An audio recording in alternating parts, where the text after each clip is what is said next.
was in so much pain when I got to the emergency room. The doctors couldn't even find a pulse in my left arm. The next thing I knew, I was being airlifted to Advent Health Orlando, and that's when I blacked out.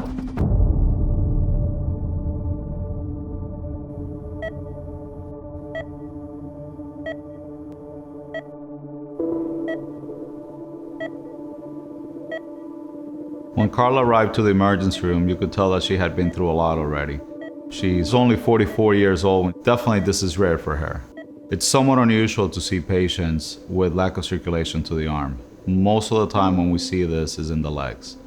In her case, the clots had gone to the arm, especially the left arm, which was keeping the circulation from going to her fingers and her hand, which she couldn't move.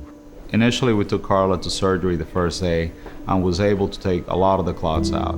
2 to 3 days later, she developed re-occlusion of those vessels.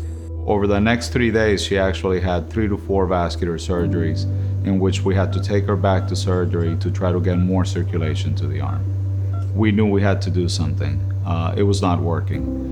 I know Carla and you guys have been through a lot over the last several weeks. We've done multiple surgeries. They brought me up to ICU, and I heard my sister talking to the doctor. It's such a blur, but they were really discussing. I think at that point, Perez knew I was going to lose the arm because basically the clots had gone to the tiny veins in the fingers during this process. And once that happens, they just can't save it because it's such a small area. So that's when I was told that I was going to be losing the hand. And my first reaction was Reed. How am I going to tell him? When I got that call, it was a shock because I didn't have any context. It was just, hey, your mom's in the hospital.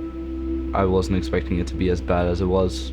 Reed is a resilient young man. And when I told him, I saw his eyes tear up and I said, do you want to cry? He said, yeah. And we just cried for about 5 minutes together. And then when it was slowing down, I said, we can cry anytime you want. We can talk about it anytime you want. Even after we got circulation back to the arm and Dr. Vicario's team was able to do the amputation, she was definitely not out of the woods. I had the amputation and the clot also went into my right leg. So for about 7 days, I lost circulation. I could not move my feet. With that, when you lose that kind of circulation, you basically lose all of it, and I had to learn to walk all over again. So Carla has become a role model, not only for other amputees, but for me personally. I saw somebody who presented to the hospital with something that most people will not overcome physically or mentally, and she actually has done it both ways and found a way to give back to the community.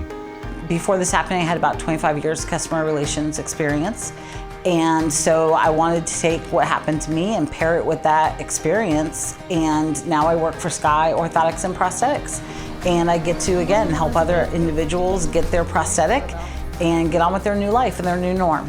I really feel that I went through this because I was meant to help and inspire other amputees. Just in Florida alone, there's 185,000 amputations a year, and over half are from a vascular incident.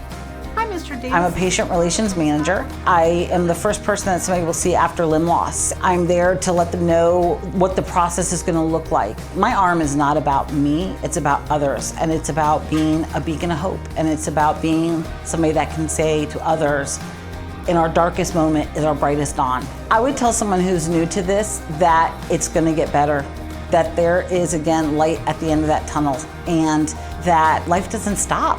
And limb loss does not define them. They just have limb loss, and they will live a much more richer life. I can promise them that. Yeah, absolutely, absolutely.